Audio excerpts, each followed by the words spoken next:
Hi, Lyssa here.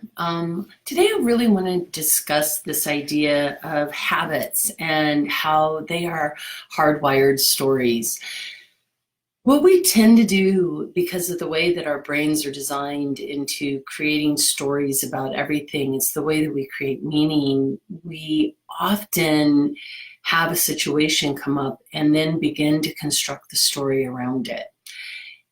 The story may be one of, this is how I protect myself. The story may be one of, this will never end. This story could be anything. It could be, I'm the most wonderful person in the world. It really doesn't matter. What we're doing in any particular situation is we're having an experience, and from that experience, we're creating a story that makes meaning of the experience that we're going through. And I think that it's really important because as we have this story that is a regular narrative within the way that we think about life, the way that we're making meaning about a situation, that story becomes very hardwired in our brain. It becomes a superhighway.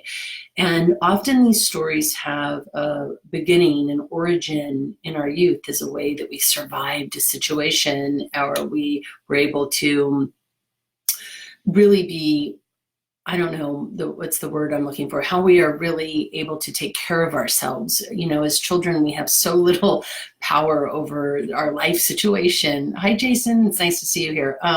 We have so little power over the situations that we find ourselves in that we start constructing stories about what it means to be okay within the family that we live in, within the culture that we live in, within our peer relationships.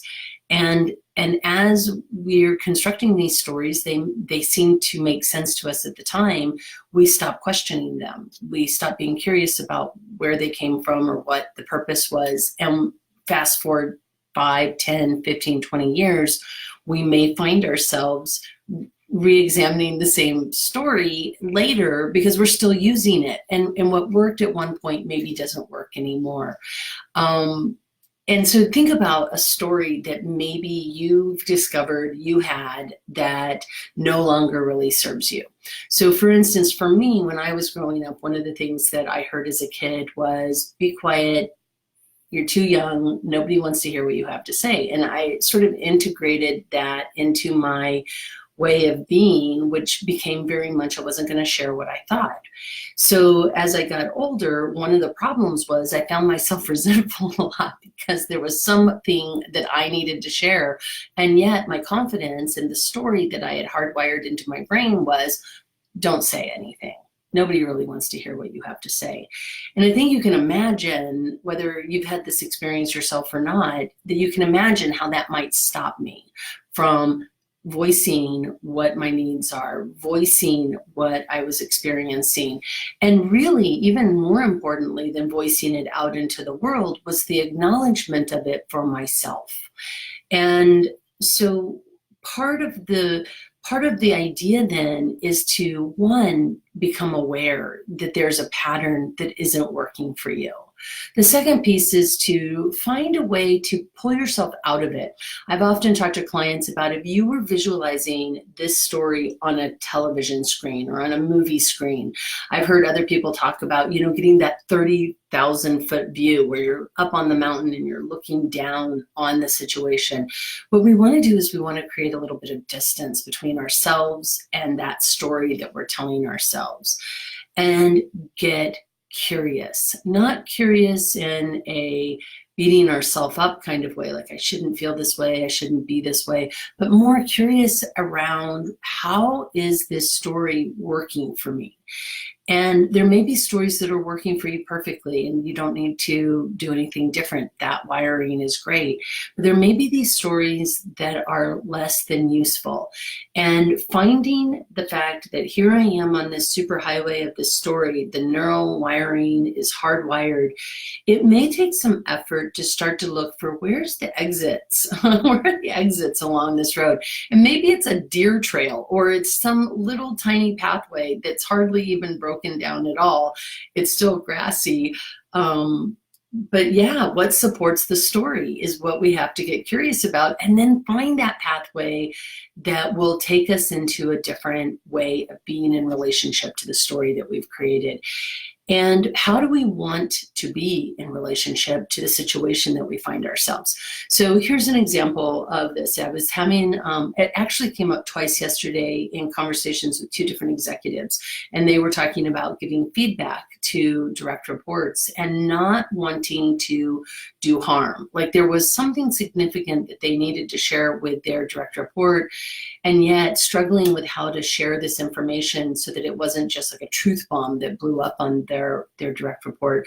And as I was talking to them, I asked, what's coming up for you? And there was this discomfort around hurting someone's feelings.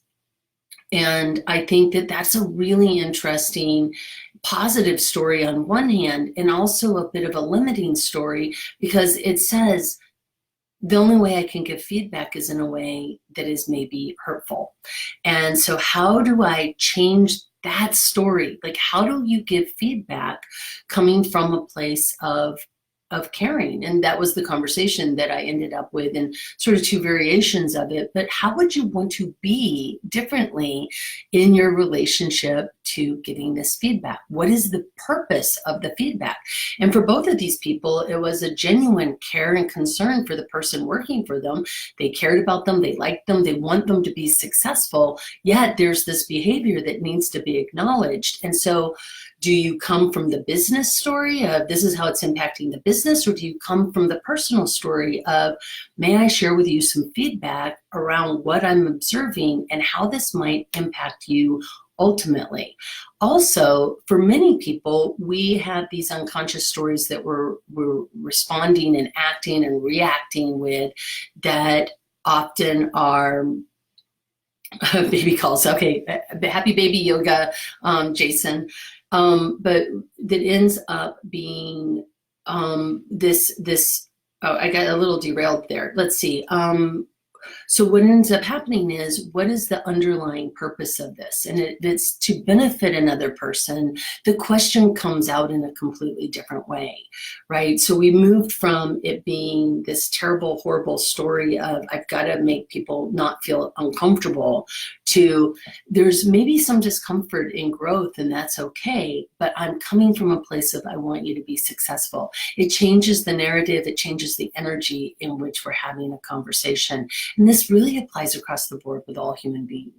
So getting curious about the story that you're telling yourself when it comes to how you are a partner or a parent, whether you are speaking up for yourself or maybe not recognizing the impact that you're having, how we be curious about that is really one of the stories that's most profound when we start to get curious about it and look for new ways of being in relationship to our life situation.